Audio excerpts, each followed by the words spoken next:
Welcome students, RBSC online classes की आपकी अपनी पाठशाला में स्वागत है आपका। हम पढ़ रहे हैं क्लास 11th। हमने जो बुक शुरू की थी पॉलिटिकल थियरीज की, राजनीतिक सिद्धांतों की, उसका फर्स्ट चैप्टर हम परस्यू कर रहे हैं। फर्स्ट चैप्टर में हमने देखा था पहले, जो इससे पहले वीडियो आया, अगर आपने नहीं देखा है तो पहले वो देखिए, क्योंकि जब आप ये समझेंगे कि राजनीतिक सिद्धांत होते क्या हैं, कैसे वो निकल के आते हैं हमारे सामने, तब कहीं जाके आप उसके बाद के जो कॉन्सिक्वेंसेस है उनके बारे में बात कर पाएंगे। देखो, जो क्वेश्चंस बनते हैं ना ऐसे चैप्टर्स में से, वो बहुत हाइपोथेटिकल होते हैं, थोड़े ट्रिकी क्वेश्चंस होते हैं, तो उनका आंसर देना कई बार बच्चों के लिए थोड़ा मुश्किल हो जाता है। और इसी वजह से बच्चे कहते हैं कि हम तो पॉलिटिकल साइंस नहीं ले रहे हैं, या हम पॉलिटिकल साइंस बहुत टफ सब्जेक्ट है। ऐसा कुछ भी नहीं है। अगर आप उस चीज को, उसके बेसिक को समझ लेते हो ना, तो फिर उस चीज का आंसर देना भी इजी हो जाता है। तो पहले वो पहला वीडियो देखिए, क्योंकि उसमें आपको एग्जैक्ट बताया गया है कि पॉलिटिकल जो थ्योरीज होती है, जो राजनीतिक सिद्धांत होते हैं, वो होते क्या हैं, कैसे वो इवॉल्व होते हैं, कैसे वो हमारे समाज में, हमारे बीच में जगह बना लेते हैं। ठीक है, आज हम उससे आगे की थोड़ी बात करेंगे, जिसमें सबसे पहला टॉपिक हमारा होगा कि राजनीतिक सिद्धांत में हम पढ़ते क्या हैं। जब हमें कहा जाता है कि आप राजनीतिक सिद्धांत पढ़िए, तो इसमें हम पढ़ेंगे क्या, हमारी विषय वस्तु क्या होगी। विषय वस्तु यानी उसका सब्जेक्ट मैटर क्या होगा। जैसे हमें पता है कि जब हम इतिहास पढ़ते हैं तो हम उसमें क्या पढ़ेंगे। अब इतिहास में भी अलग अलग सेक्शंस हो जाते हैं। जब हम मध्यकालीन इतिहास पढ़ेंगे तो यानी उसमें हम पढ़ेंगे 1200 ईस्वी से लेके और 1800 ईस्वी तक का इतिहास।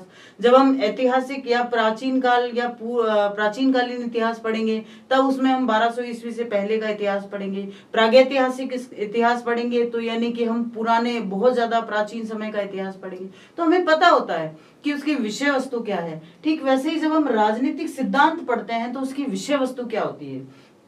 देखो, उसकी विषय वस्तु में सबसे पहली चीज आती है आदर्श, उसके मूल्य। ठीक है ना, आदर्श और मूल्य क्या होते हैं।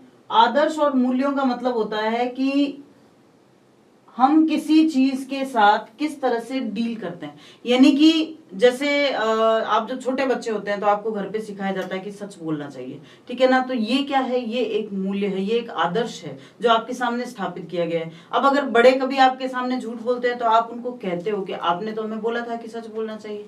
यानी वो आदर्श, वो मूल्य आपके दिमाग में घर कर गया है। तो ये जो कुछ अच्छी बातें, जो सिर्फ एक इंसान के लिए अच्छी नहीं होती, पूरे समाज के लिए, पूरी व्यवस्था के लिए अच्छी होती है, उनको हम कहते हैं आदर्श और मूल्य। ठीक है ना। और उसके अलावा भी कई चीजें हैं, जनहित के विचार, जैसे न्याय है, स्वतंत्रता है, समानता है, लोकतंत्र है। ये जो धारणाएं हैं, ये धारणाएं हैं क्या।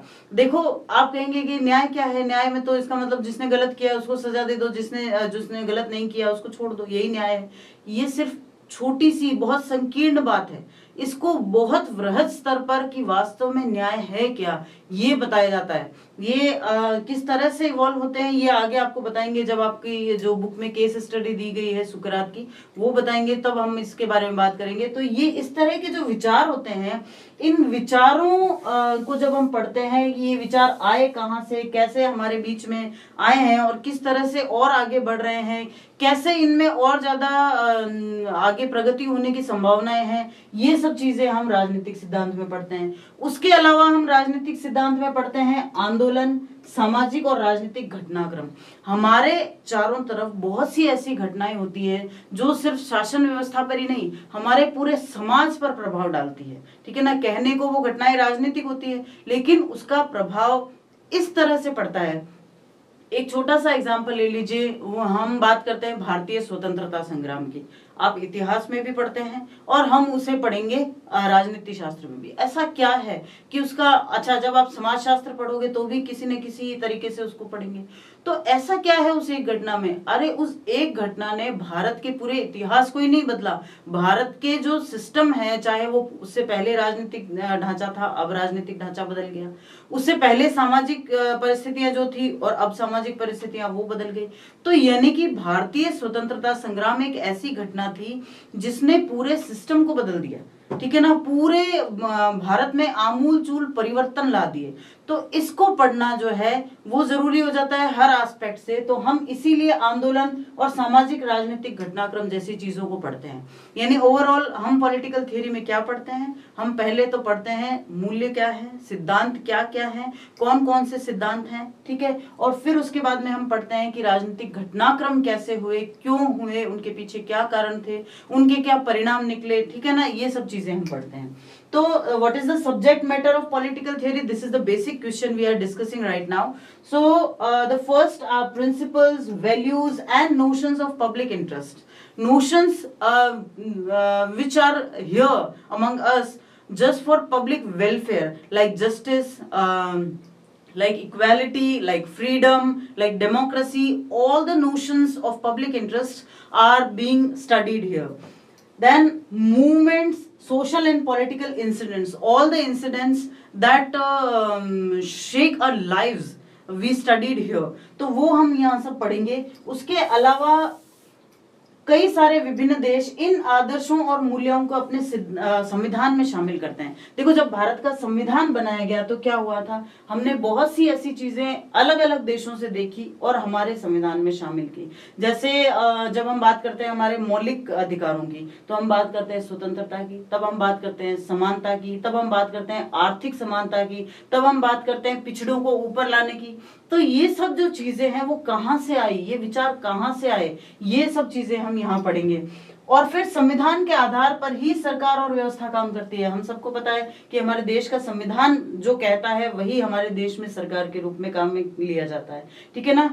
तो ये जो आदर्श होते हैं इनको संविधान में शामिल किया जाता है और संविधान के आधार पर ही सरकार और व्यवस्था काम करती है। चाहे आप भारत का उदाहरण ले लीजिए, चाहे आप अमेरिका का उदाहरण ले लीजिए, ब्रिटेन का उदाहरण ले लीजिए, इन सभी देशों के संविधानों में कहीं ना कहीं इन आदर्शों और मूल्यों की झलक अवश्य मिलती है। तो यानी कि एक क्वेश्चन बनता है, ये साथ साथ हम क्वेश्चंस भी देख लेंगे। ये एक क्वेश्चन बनता है कि राजनीतिक सिद्धांत में हम क्या पढ़ते हैं। देखो, इस क्वेश्चन को हाइपोथेटिकल बनाकर इस तरह से पूछा जा सकता है, आपके विचार में राजनीतिक सिद्धांत की विषय वस्तु क्या है, ठीक है, और आप इसे किस तरह से देखते हैं। तो इस तरह एक ट्रिकी क्वेश्चन बनता है। जब आप इस तरह का क्वेश्चन पढ़ते हो तो आपका थोड़ा दिमाग घूम जाता है कि अरे अब हम क्या लिखें। तो आपको सीधा सा यही आंसर लिखना है कि राजनीतिक सिद्धांत की विषय वस्तु क्या है। सबसे पहले तो कुछ विचार जिनमें आदर्श हो सकते हैं, मूल्य हो सकते हैं, या फिर जनहित के कुछ विचार हो सकते हैं, और दूसरा आंदोलन हम पढ़ते हैं और सामाजिक और राजनीतिक घटनाक्रम हम पढ़ते हैं। तो आप एकदम सटीक आंसर दे सकते हो इस चीज का। तो आप साथ साथ में जो है इनके स्क्रीनशॉट्स ले लीजिए ताकि आपको याद में रहे, और कल को अगर आप कोई चीज मिस कर जाए तो वापस आप उसको अपने नोट्स में इंक्लूड कर सके।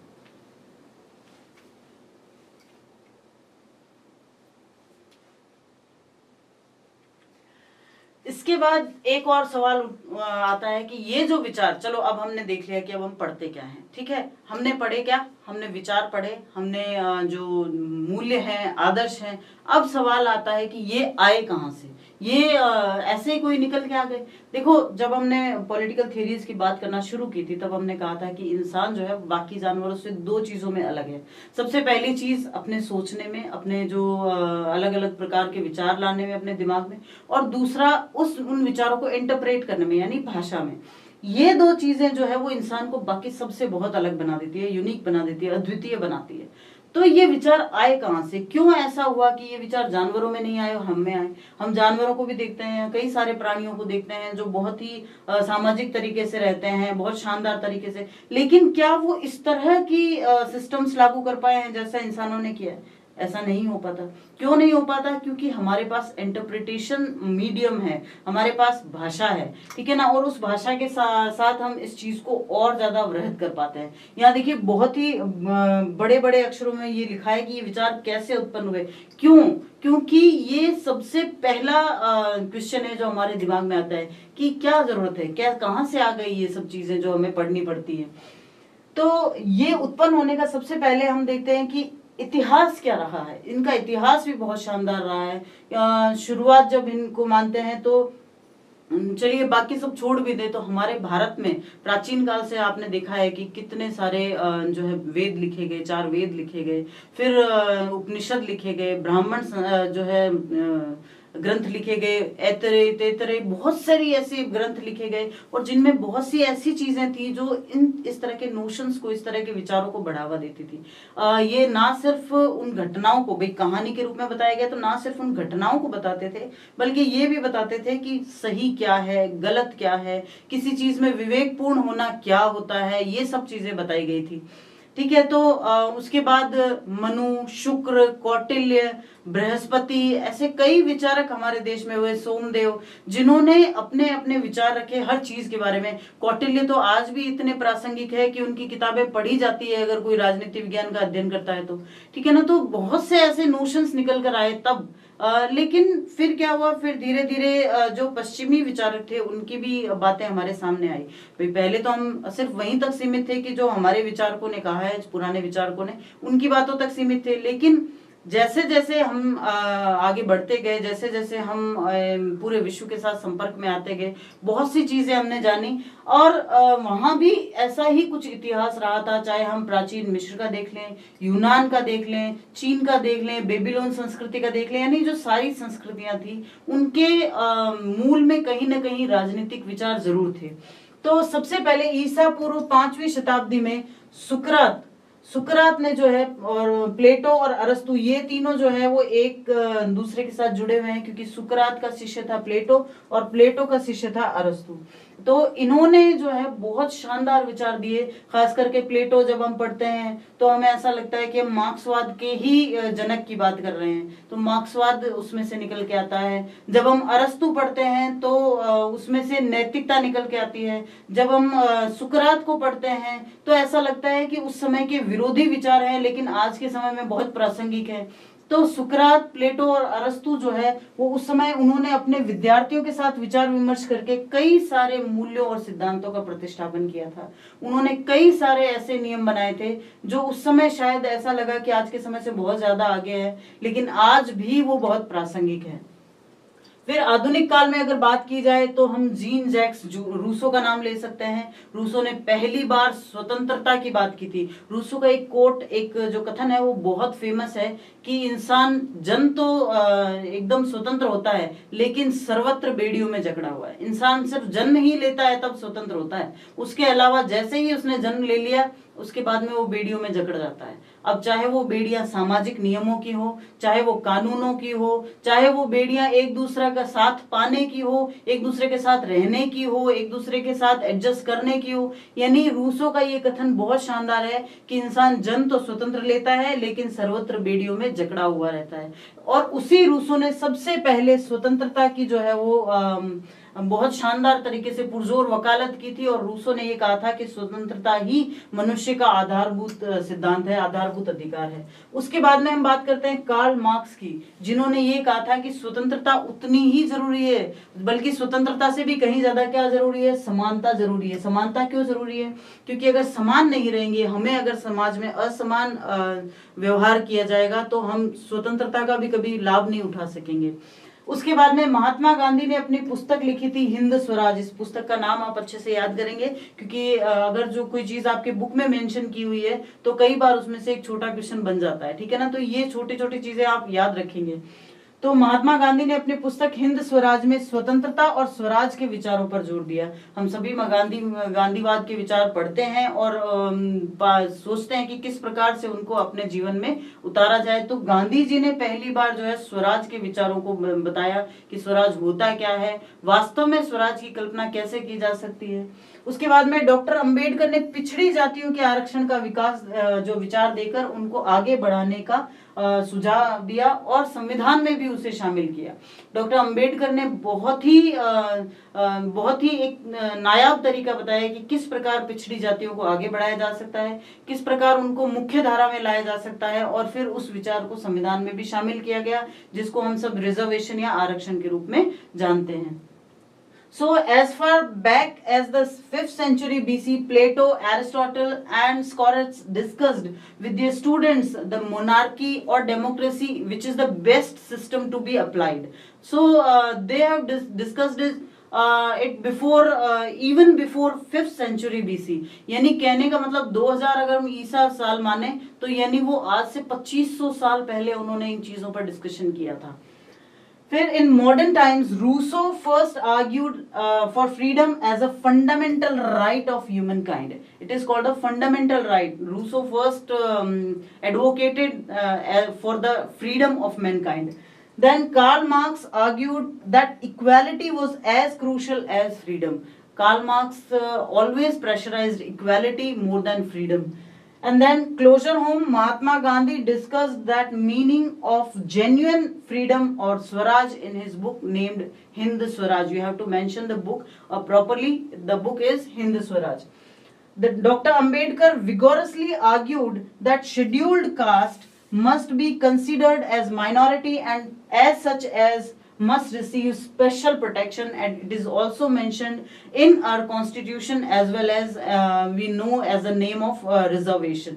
ठीक है ना. तो ये जो है विचारधाराएं जो है वो ऐतिहासिक है, यानी कि हम जो कहते हैं कि इनकी शुरुआत कहाँ से हुई, ये विचार आए कहाँ से, तो यानी कहने का मतलब धीरे धीरे स्टेप बाय स्टेप सोचा, लोगों ने समझा, अपनी परिस्थितियों के अनुसार उनको लागू किया और फिर ये विचार हमारे सामने आ जाते हैं. इनको कहते हैं हम राजनीतिक सिद्धांत या राजनीतिक विचार. इसके बाद में अब जब ये विचार हमारे बीच में आ गए, ठीक है ना, अब हमने देख लिया कि स्वतंत्रता क्या होती है, समानता क्या होती है, न्याय क्या होते हैं, कैसे हम उनको लागू कर सकते हैं. अब ये है बात करते हैं कि इन सिद्धांतों को व्यवहार में कैसे उतारा जाए. ये जो सिद्धांत है, इन सिद्धांतों को व्यवहार में कैसे लाया जाए, कैसे हम इनको अपने आम जीवन में शामिल कर सकते हैं. How can we put all these theories in our day to day life. ठीक है ना. तो सबसे पहला काम हम क्या कर सकते हैं, इनको समझें कि है क्या. आप एक छोटा सा एग्जांपल देखिए कि अगर हम बात करें समानता की, ठीक है, समानता की बात करें तो कई जने ये कह सकते हैं कि समानता का मतलब है सबको बराबर देना, सबको बराबर देना. एक एग्जांपल है, यहाँ एक पिक्चर दी हुई है, जरा देखिए. अगर सबको बराबर दे दिया जाए तो क्या ये समानता है? ये जो इंसान, एक छोटा सा ही एग्जांपल है बस समझने के लिए, ये जो इंसान हाइट में अच्छा है उसको भी उतना ही सहारा दिया गया है, और एक बच्चे की हाइट कम है उसको भी उतना ही सहारा दिया गया है. तो क्या ये सही है? ये वास्तव में इक्वालिटी है? इसको इक्वालिटी तो कह देंगे, लेकिन क्या ये इक्वालिटी अप्लाइड है? क्या ये समानता वास्तव में लागू की जानी चाहिए? वहीं अगर दूसरी पिक में देखें कि ये तो अपने आप देख सकता है, यानी इसको किसी सहारे की जरूरत नहीं, इसे थोड़े से सहारे की जरूरत है और इसको ज्यादा सहारे की जरूरत है. और ऐसा होते ही क्या हुआ, ऐसा होते ही तीनों इस मैच का आनंद ले रहे हैं. यहाँ देखिए, यहाँ सिर्फ एक जना उस मैच का आनंद ले रहा है अच्छे से, दूसरे वाला बड़ी मुश्किल से ले रहा है और तीसरे को मिल ही नहीं रहा है. लेकिन यहाँ क्या हो रहा है, यहाँ तीनों मिलके इस मैच का आनंद ले रहे हैं. तो यानी इससे हम इक्वालिटी तो कह सकते हैं, इक्विटी नहीं कह सकते. इसे हम समानता तो कह देंगे, लेकिन क्या ये न्यायपूर्ण है? तो ये किस तरह से इन धारणाओं को समझना कि क्या वास्तव में जो हम देख रहे हैं या जो हमने इमेजिन की है किसी धारणा के बारे में, इमेजिनेशन बनाई है, क्या वहीं तक सही है? तो इसीलिए ये डिस्कसेस किए जाते थे कि क्या क्या होना चाहिए, क्या नहीं होना चाहिए. तो आप इस पिक्चर से आसानी से समझ सकते हो कि समानता क्या है. ठीक है. फिर अलग अलग परिस्थितियों में किसी मूल्य या सिद्धांत को भिन्न भिन्न प्रकार से लागू किया जाना. इसको अभी एग्जाम्पल आपको छोटे से एक पिक्चर के माध्यम से समझाते हैं. आप सब इंटरनेट यूज लेते हो, ठीक है ना, और सबको शिकायत क्या होती है कि सरकार हम पर बिल्कुल ही जो है इंटरनेट पर और हर चीज पर सेंसरशिप लगाती है, हर चीज पर जो है पाबंदियां लगा दी जाती है. ये सबको शिकायत रहती है, कई बार शिकायत रहती है, और ये शिकायत कई बार बड़े स्तर पर भी चली जाती है. लेकिन क्या ये हमारी शिकायतें उतनी ही सही है? अगर सरकार इंटरनेट को छूट दे दे, ठीक है, अगर सरकार इंटरनेट को पूरी छूट दे दे, तो क्या ये आतंकवादियों के लिए उनके काम में बहुत बड़ा जरिया नहीं बन जाएगा? क्या ये हमारे लिए नुकसान नहीं होगा? फिर भाई ईमेल्स जिन पर हम कहते हैं कि सरकार को कभी भी हमारे ईमेल्स या इन चीजों पर ताक झाक नहीं करनी चाहिए, लेकिन अगर ये अधिकार सरकार के पास नहीं हो तो आतंकवादियों के लिए कम्युनिकेशन करना और अपनी बात को एक दूसरे तक पहुंचाना और फिर प्लानिंग प्लॉटिंग करना, ये कितना ईजी हो जाएगा, है ना. तो यानी कहने का मतलब अलग अलग परिस्थितियों में हर चीज अलग अलग प्रकार से काम में ली जा सकती है. तो हम देख सकते हैं कि अगर कोई चीज कहीं अप्लाई की गई है तो उसके पीछे और भी बहुत सारे कारणों को देखा जाना है. फिर हम बात करते हैं, जैसे हमने अभी समानता की बात की थी, ठीक है ना, जैसे ये समझना कि सिद्धांत वस्तुओं पर लागू नहीं होते, व्यक्तियों पर लागू किए जाते हैं। इसका एक बहुत ही फेमस कार्टून जो है उसका पिक मैंने आपके लिए निकाला है। ये देखिए, यहाँ पर सारे जानवर इकट्ठे हो गए हैं, ठीक है, और ये टीचर इनको पढ़ा रहे हैं और ये कह रहे हैं कि for a fair selection everybody has to take some exam, same exam, please climb that tree. इन्होंने साफ कह दिया है कि आप सब चाहते हैं कि सिलेक्शन फेयर हो, तो सबको एक जैसा एग्जाम देना होगा, तो जो इस पेड़ पे चढ़ेगा वो पास हो जाएगा। अब यहाँ एक कुत्ता भी है, यहाँ एक मछली या सील मछली जिसको हम कहते हैं वो भी है, एक मछली भी है, एक पेंगुइन भी है, एक बंदर भी है, एक कौवा भी है और एक हाथी भी है। अब इनमें से पास कौन होगा? सिर्फ एक कौवा और बंदर। हाथी बेचारा तो पेड़ पर क्या चढ़ेगा, पेड़ ही टूट जाएगा। मछली पानी से ही नहीं निकल पाएगी। तो क्या ये एग्जामिनेशन फेयर हुआ? ये नहीं हुआ। ये हालांकि सिर्फ कार्टून के बारे में, कार्टून के माध्यम से बताया गया है, लेकिन बहुत गहन सोचने वाली बात है कि क्या ये एग्जामिनेशन फेयर हुआ?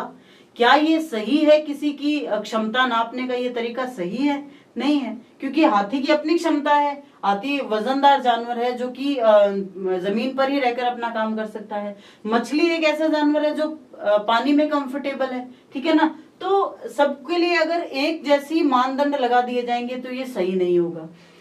फिर उसके बाद में एक पिक्चर और है जो बहुत ही व्यथित करने वाली है कि जब हम देखते हैं कि सिद्धांत वस्तुओं पर नहीं व्यक्तियों पर लागू होते हैं। एक सिद्धांत बनाया गया कि बाल श्रम नहीं होना चाहिए, हर बच्चे को पढ़ने का अधिकार मिलना चाहिए। ये भी शायद कुछ ही दिन पहले की तस्वीर है। क्या बच्चों को वो अधिकार मिले हैं?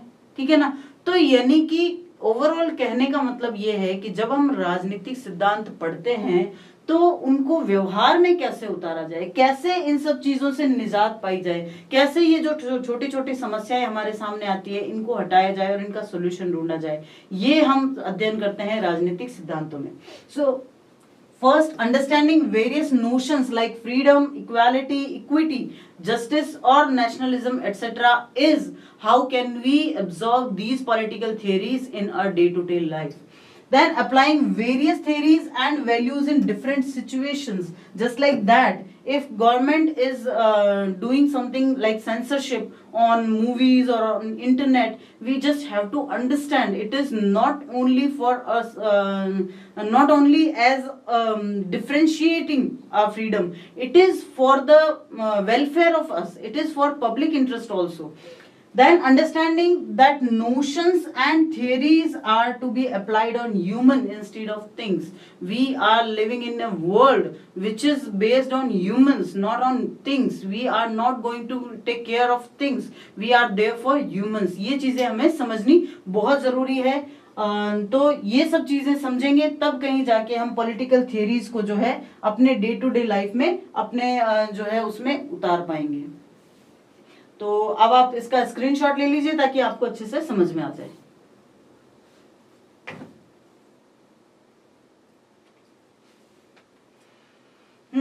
नेक्स्ट, अब हमने देखा कि विचार आए कहां से, उसके बाद में हमने देखा कि हम उन विचारों को अपने साथ कैसे अप्लाई करें। अब अभी भी कुछ बच्चों के मन में यही सवाल है और ये क्वेश्चन बनता है, आपकी क्वेश्चन में भी, आपकी बुक में भी ये क्वेश्चन दिया हुआ है अच्छे से कि हम राजनीतिक सिद्धांतों का अध्ययन क्यों करें, ठीक है ना। तो इसके कुछ रीजंस हैं पॉइंट वाइज जो आपको बताए गए हैं। वो सबसे पहला रीजन, राजनीतिक सिद्धांतों का अध्ययन आवश्यक क्यों है? यदि आपको भविष्य में जो है ऐसा कोई करियर बनाना है, या तो राजनेता बनना है या नौकरशाह या फिर राजनीति विज्ञान का अध्यापक बनना है। कहने का मतलब if you are going to be a politician और अ ब्यूरोक्रेट और a teacher for political science, तो आप इन चीजों को समझिए, ठीक है ना। देखिए, राजनेता जो होंगे अगर इन चीजों को समझेंगे तभी तो वो आगे जाकर कानूनों के रूप में अप्लाई कर पाएंगे।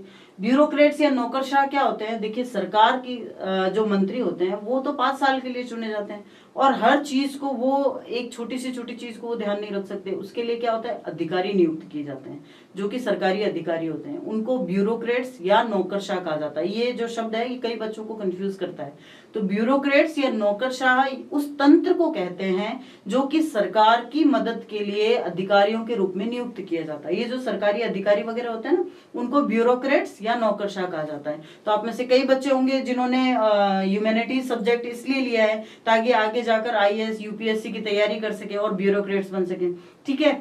और फिर या आपको अध्यापक बनना है, if you want to be a teacher of political science in future, तो भी आप इन चीजों का अध्ययन करेंगे।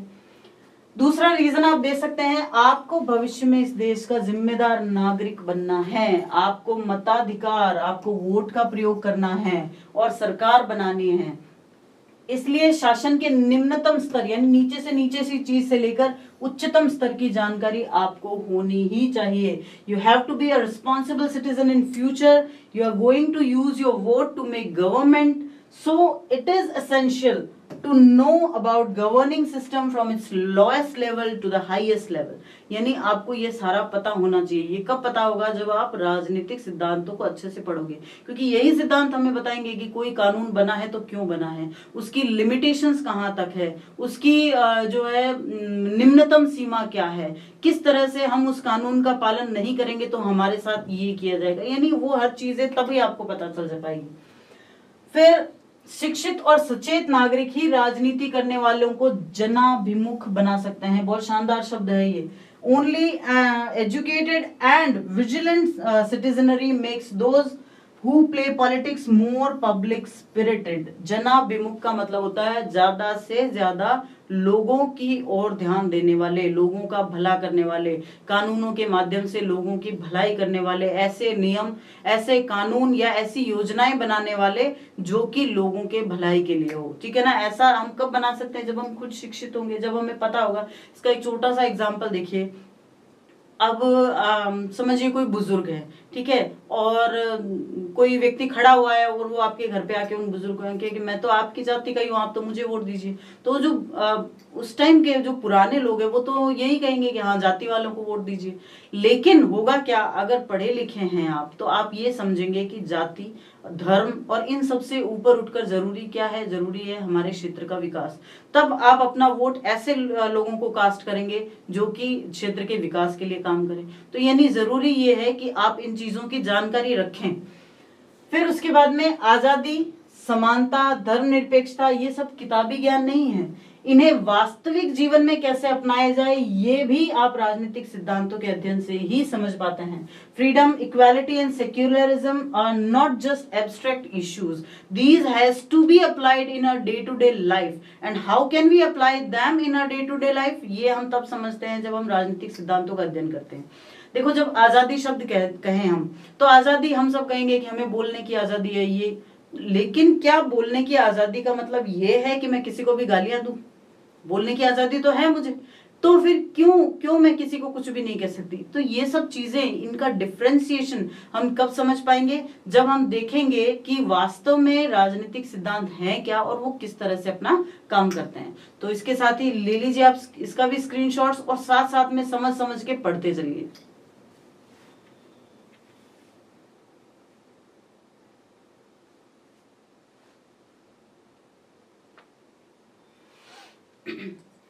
तो ये आपका चैप्टर लगभग कंप्लीट हो गया है, लेकिन एक छोटी सी और बहुत इंपॉर्टेंट चीज रह गई है। वो है आपके इसमें एक केस स्टडी दी गई है आपके, जो सुकरात से रिलेट करती है, स्कोरात से रिलेट करती है। सुकरात कौन थे? सुकरात प्राचीन एथेंस के एक जाने माने विचारक थे। उस समय तो शायद उनका बहुत विरोध किया गया था और उनको जहर पीने पर मजबूर कर दिया गया था ताकि वो मर जाएं, क्योंकि उनके विचार अपने समय से बहुत आगे के थे, उनको क्रांतिकारी माना जाता था। लेकिन ये जो केस स्टडी है ये इसलिए है कि ताकि बच्चे समझ सके कि किस प्रकार से एक विचार जन्म लेता है, इवॉल्व होता है, इवैल्यूट होता है, आगे बढ़ता है और फिर वो एक सिद्धांत के रूप में प्रतिष्ठापित होता है। ठीक है ना? तो एक छोटा सा कॉन्वर्सेशन है, तो इसको मैंने आपके बुक से ही लिया है ताकि आप समझ पाए कि आप अगली बार जब आप बुक पढ़ें तब आप समझ जाएंगे कि ये कॉन्वर्सेशन है क्या। आपकी बुक में ये कॉन्वर्सेशन जो है वो टुकड़ों में दिया गया है, वो हर चैप्टर में थोड़ी थोड़ी देर बाद दिया गया है, लेकिन मैंने आपके लिए इस पूरे कॉन्वर्सेशन को लाइन टू लाइन कर दिया है ताकि आपको अच्छे से समझ में आ जाए। प्राचीन यूनान के एथेंस नगर में सुकरात को बहुत विवेकशील व्यक्ति कहा जाता था, बहुत ही ज्यादा जो है जाने माने चिंतक विचारक थे वो। समाज, धर्म और राजनीति के बारे में प्रचलित मान्यताओं को वो हमेशा सवालों के कटघरे में खड़े करते थे, मतलब कि वो हर चीज के सही गलत सारे एस्पेक्ट देख लेते थे। ये देखते थे कि कौन सी चीज सही है तो कितनी सही है, गलत है तो वो पूरी गलत है कि नहीं है, अगर वो गलत नहीं है पूरी तो हम उसको गलत की श्रेणी में क्यों रख रहे हैं। मतलब बहुत शानदार तरीके से वो हर चीज पर वाद विवाद किया करते थे। इसीलिए उनको एथेंस के शासकों द्वारा मृत्यु दंड दे दिया गया था, सिर्फ इसलिए क्योंकि उन्होंने अपनी आवाज उठाई थी। सुकरात के शिष्य प्लेटो ने उसके जीवन और विचारों के बारे में विस्तार से लिखा है। प्लेटो ने अपनी पुस्तक द रिपब्लिक, आपको याद रखना है प्लेटो की पुस्तक का नाम क्या है, द रिपब्लिक।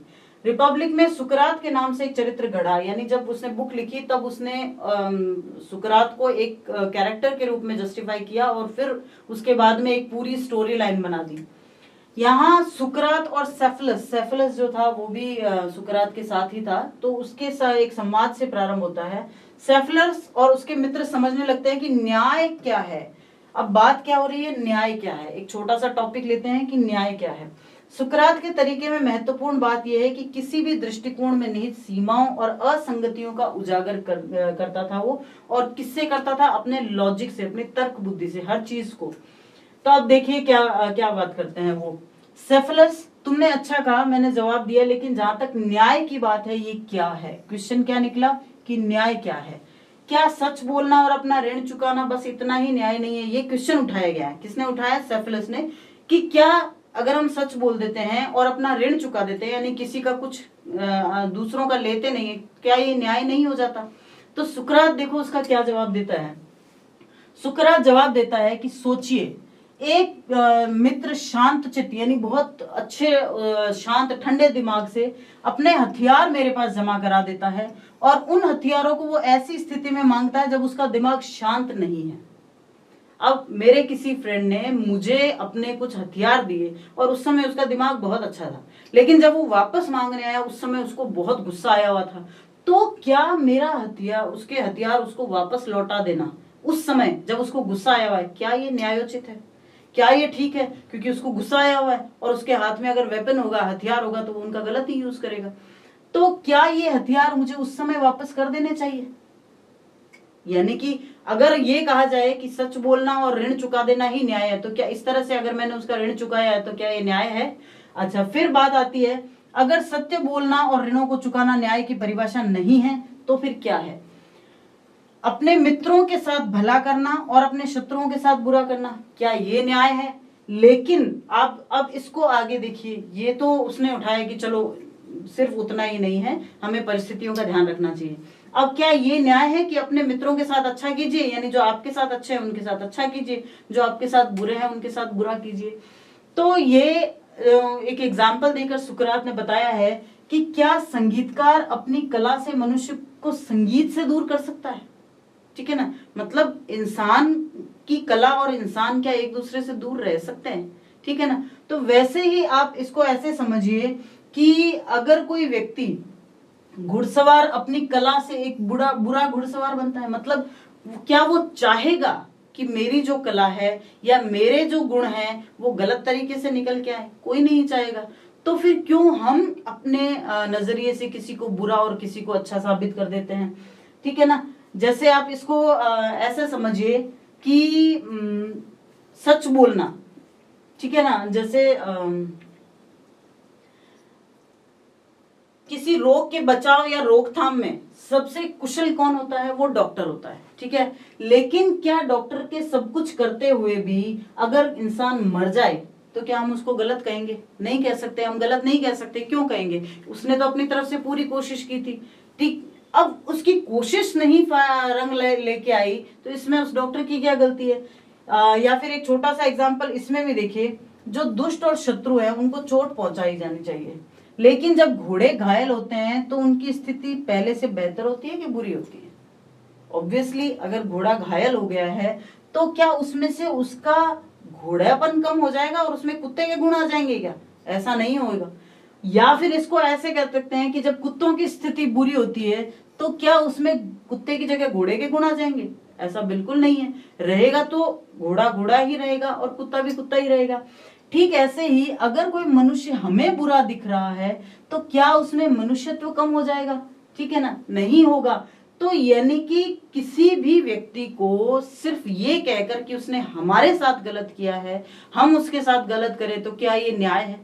तो यानी आखिरकार जाकर सुकरात ने क्या इसका परिणाम निकाला? अगर कोई आदमी ये कहता है कि न्याय ऋण चुकाने में है, शत्रुओं को जो मित्रों को चुकाने और बुरे वो हैं जो शत्रुओं को चुकाने हैं, ये कहना समझदारी नहीं है, ये सत्य नहीं है, और किसी को भी चोट पहुंचाना किसी भी स्थिति में न्यायपूर्ण नहीं हो सकता। और पॉलीमॉर्कस ने कह दिया है कि हाँ, मैं तुमसे सहमत हूं। यानी कहने का मतलब ये है कि जब हम किसी भी सिद्धांत की बात करते हैं तो सिर्फ वो नजरिया नहीं अपनाया जाना चाहिए जो हमारे पास है। जब हम देखेंगे किसी चीज को तो वो हमें हमारी आंखों से दिखेगी, लेकिन हमें चारों तरफ घूम कर, यानी कहने का मतलब हर एक के नजरिए से उस चीज को देखना चाहिए और उसके बाद सोचना चाहिए कि किस प्रकार हम उस सिद्धांत को परिभाषित कर सकते हैं। तो ये केस स्टडी बहुत इंपॉर्टेंट है। इससे बहुत अच्छा क्वेश्चन भी बनता है कि किस प्रकार एक सिद्धांत का निर्माण होता है और किस प्रकार उस सिद्धांत को आगे बढ़ाया जा सकता है। ठीक है, तो इस वीडियो में इतना ही। इसके साथ ये चैप्टर भी खत्म हो रहा है। अगले वीडियो में हम लेकर आएंगे आपके इस चैप्टर के क्वेश्चन आंसर्स। तो वेट कीजिए उसका। अगर आपको ये वीडियो पसंद आया है तो लाइक कीजिए। अगर आपको कोई प्रॉब्लम है, कोई भी क्वेश्चन है, कोई भी ऐसी चीज है जो समझ में नहीं आई है तो कमेंट कीजिए। हम कोशिश करेंगे कि आपके कमेंट्स को आंसर कर सकें। अच्छी तरह से पढ़ते रहिए और शानदार तरीके से इन चीजों को अपने दिमाग में बिठाते रहिए, क्योंकि यही चीजें आपका बेस बनाएगी। आप आगे जाकर अगर इस सब्जेक्ट को परस्यू करते हैं तो आपका बेस यहीं से क्लियर हो जाएगा। ठीक है, थैंक यू।